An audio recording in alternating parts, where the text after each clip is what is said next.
I know they say the HIV scare and pharmacological abuse was not premeditated. I know they say it was my choice. But let's call a spade here. They had premeditated intentions for it to happen. They conspired into hurting me. The social media content is not ideas of reference delusions.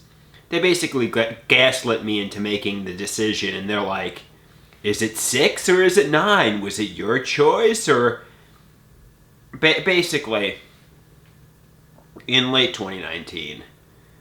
Well, I was a vulnerable mental patient who hadn't had friends for like his whole life. You know, I was home in an environment where I wasn't independent. I was getting screamed at for years by my mother and stepfather, told what a loser, what a burden I was. I was in a solitary Joanne Greenberg fantasy world. You know, I was just being treated like a scapegoat, like the bane of their existence. My existence had been hell on earth for the years leading up to it. I had no friends, no girlfriend. I mean, I had some girlfriends prior, but they didn't last. In a lot of ways, I felt like a 30-year-old virgin. And,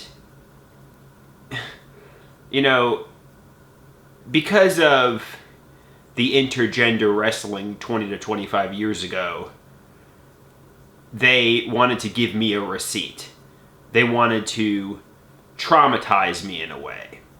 So they conspired my parents, family, and friends to do it to me. To have me make a decision where they'd say, oh, was it 6 or is it 9? Was it your choice or did we gaslight you into happening?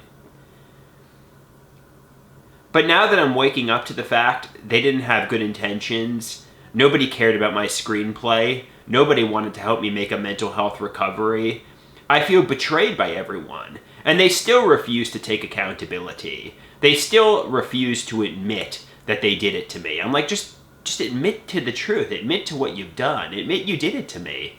Admit you had premeditated intentions to traumatize and hurt me. Afterwards, I felt defective, damaged, metaphorically HIV positive. I couldn't even walk down the block without checking behind myself a million times for hypodermic needles. And worse than feeling damaged, defective, and the mental trauma it caused is the betrayal trauma. Knowing that, you know, people that I genuinely trusted and opened up to, my parents, my family, my friends, everybody had betrayed me. That's the worst part of all.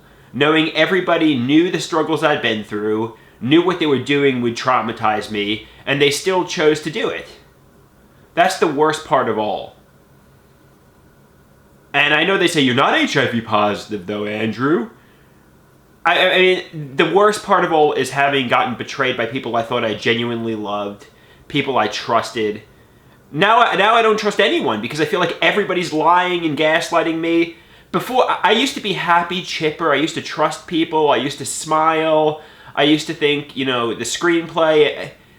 Now I'm just looking at everybody like they're a monster and they're a liar and they're a deceiver. It changed my whole outlook on the world from happy, naive, chipper to everybody's looking to hurt me. Everybody's a monster. Everybody's sadistic. So, yeah, I'm very upset. And so just tell me the truth and take accountability for what you've done.